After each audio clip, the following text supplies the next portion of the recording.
Break के बाद एक बार फिर स्वागत है आपका। 28 मई को नई संसद का उद्घाटन होगा, लेकिन उससे पहले उसकी पहली झलक सामने आ गई है। संसद भवन देखने में काफी खूबसूरत भी दिखाई दे रहा है, आपको दिखाते हैं।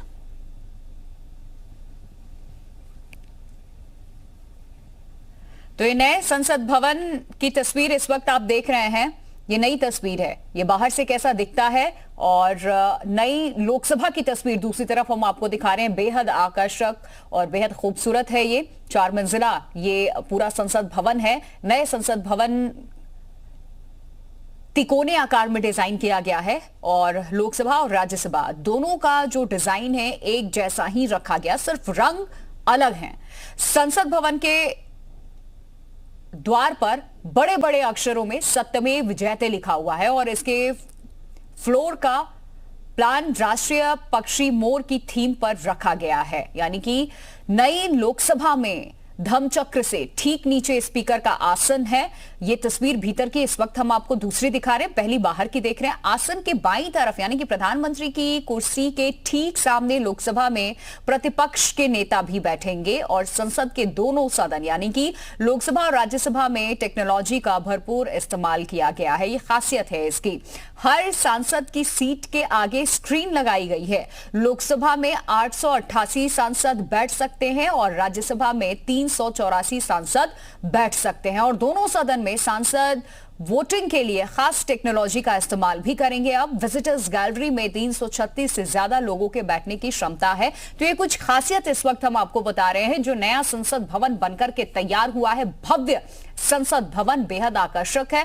क्या खूबियां हैं इसकी वो भी हमने आपको बताई है और ये 2 तस्वीरें इस वक्त आप उस नए संसद भवन की अपने स्क्रीन पर देख रहे हैं। नई राज्यसभा भीतर से कुछ ऐसे दिखेगी, उसका इंटीरियर, उसका थीम क्या है ये भी हमने आपको बताया है। और ये तस्वीर इस वक्त आप देख रहे हैं उस संसद भवन की जो बेहद आकर्षक है, बेहद खूबसूरत है, बनकर के तैयार है। 28 मई को इसका उद्घाटन प्रधानमंत्री करेंगे।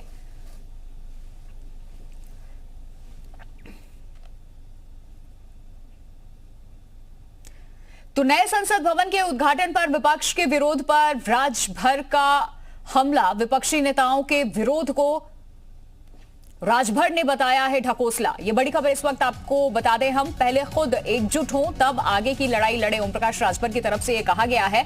नए संसद भवन के उद्घाटन पर विपक्ष के विरोध पर ये बयान सामने आया है। पहले खुद एकजुट हो तब आगे की लड़ाई लड़े, राजभर की तरफ से, ओम प्रकाश राजभर की तरफ से ये बातें कही गई हैं।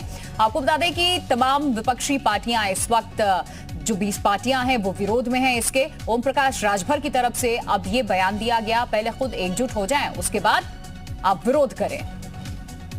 आज कौन सी आफत आ गई है, आज कौन सी सोच बदल गई, क्या हो गया विपक्ष को कि आज दलित प्रेम दिखाई दे रहा है। जब बनाने की बात थी दलित को तब तो प्रत्याशी खड़ा करके, तब तो सामान्य वर्ग दिखाई दे रहा था। अब आज दलित प्रेम उछड़ा है इतना तगड़ा कि दलित उद्घाटन करे।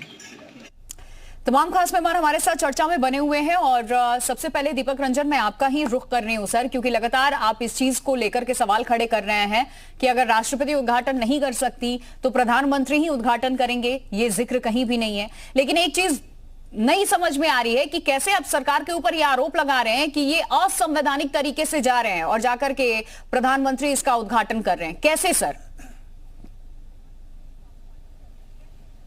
देखिए, अभी भारतीय जनता पार्टी के प्रवक्ता आलोक अवस्थी भाई जो है कुछ समझदारी की बात कर रहे थे। तो मैं समझता हूं कि आलोक अवस्थी जी खुद अपने आप में बहुत समझदार है, इनकी पूरी भारतीय जनता पार्टी बहुत समझदार है। तो मैं समझता हूं कि समझदारी का परिचय देते हुए अभी कुछ दिनों पहले इन्होंने हिंदुस्तान की राष्ट्रपति, महामहिम राष्ट्रपति आदरणीय श्रीमती द्रौपदी मुर्मू जी को जब इन्होंने राष्ट्रपति पद के लिए इनका नाम प्रस्तावित किया था तो इन्होंने इतना महिमा मंडप किया था कि एक आदिवासी महिला, एक पिछड़ी जाति की महिला, एक दलित महिला को हम देश का राष्ट्रपति बनाना चाहते हैं और आज उसी राष्ट्रपति को दरकिनार करते उनको अपमानित करने का काम कर रहे हैं। अरे इसी में कुछ समझदारी दिखा दो आप। और लोकतंत्र में मन की बात करने का अधिकार सिर्फ मोदी जी को है, हम विपक्षियों को, आम जनता को अपने मन की बात करने का अधिकार नहीं है। अगर विपक्ष वाले चाहते हैं कि कब तो हम मन की बात तो कह रहे हैं, मन की बात कीजिए, मनमानी नहीं कर सकते ना। आप ये नहीं कह सकते ना कि संविधान को अनदेखा किया जा रहा है। असंवैधानिक तरीके से इस देश की सरकार चल रही है। नहीं तो हम क्या इनको हम क्या प्रधानमंत्री जी को नहीं, हम प्रधानमंत्री जी को क्या रोक रहे हैं या रोक लेंगे या ये रुक जाएंगे हमारे कहने से? बिल्कुल हमारी ना मांग तो यही है कि ना वो रुकेंगे, लेकिन आप विरोध तो कर रहे हैं। सर्वोच्च पद पे बैठी ये संसद सभी के लिए है। समाजवादी पार्टी से भी जो सांसद चुने जाएंगे दीपक रंजन जी वहां जाकर के बैठेंगे। देखिए Priya ji, let me finish मेरी बात, 1 मिनट के लिए आप मेरी बात सुन लीजिए।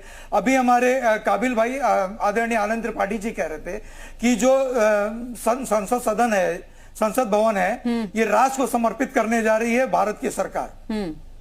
और राष्ट्र के प्रथम जो राष्ट्रीय अध्यक्ष जिसको कहते हैं, राष्ट्र की प्रथम महिला को इसमें आमंत्रण नहीं दिया गया।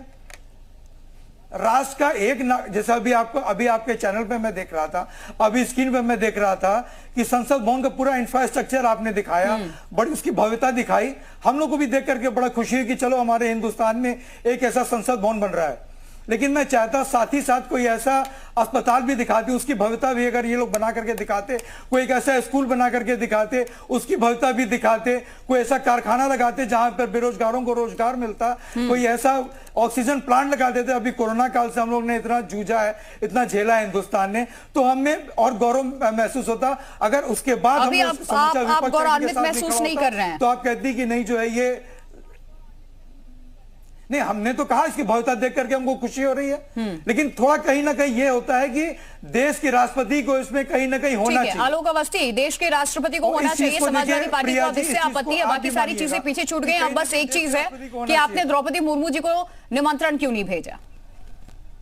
देखिए प्रिया जी, एक बात यहाँ पर डिबेट में कही गई कि ये असंवैधानिक है। अगर ये असंवैधानिक एक्ट होता तो माननीय उच्चतम न्यायालय इसमें हस्तक्षेप कर देता और उसमें अपना डायरेक्शन देता, लेकिन माननीय उच्चतम न्यायालय ने इसमें हस्तक्षेप करना जरूरी नहीं समझा तथा जिन्होंने PIL की थी उनके खिलाफ जुर्माना करने की बात कही है। मैं साफ साफ कहना चाहता हूँ, आज देश गौरवान्वित है।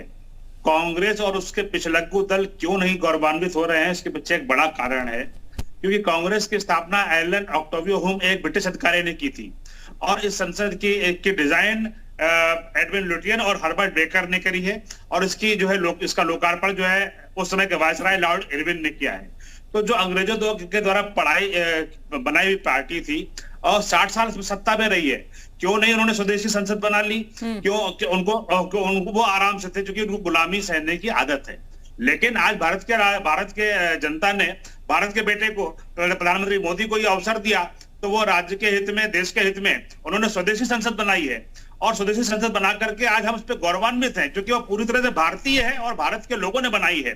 तो कहां एक अंग्रेजों के द्वारा बनाई हुई कि हम संसद का अभी तक उपयोग कर रहे थे, कांग्रेस को मौके थे, बनाए नहीं उन्होंने, और हम 75 साल के होने को आ रहे हैं, आज हम उसको लोकार्पित करने जा रहे हैं।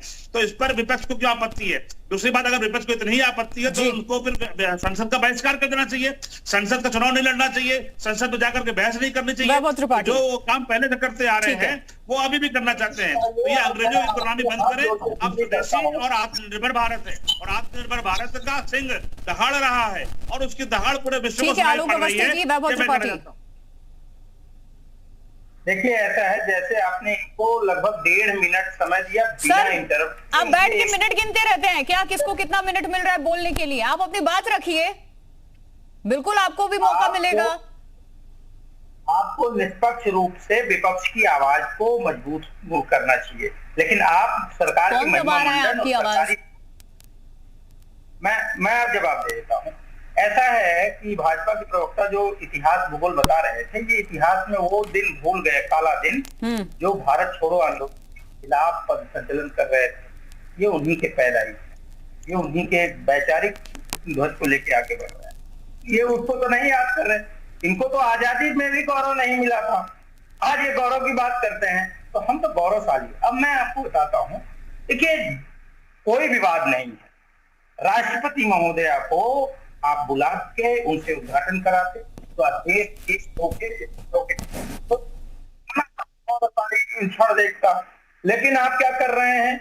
आप महामहिम आदिवासी समाज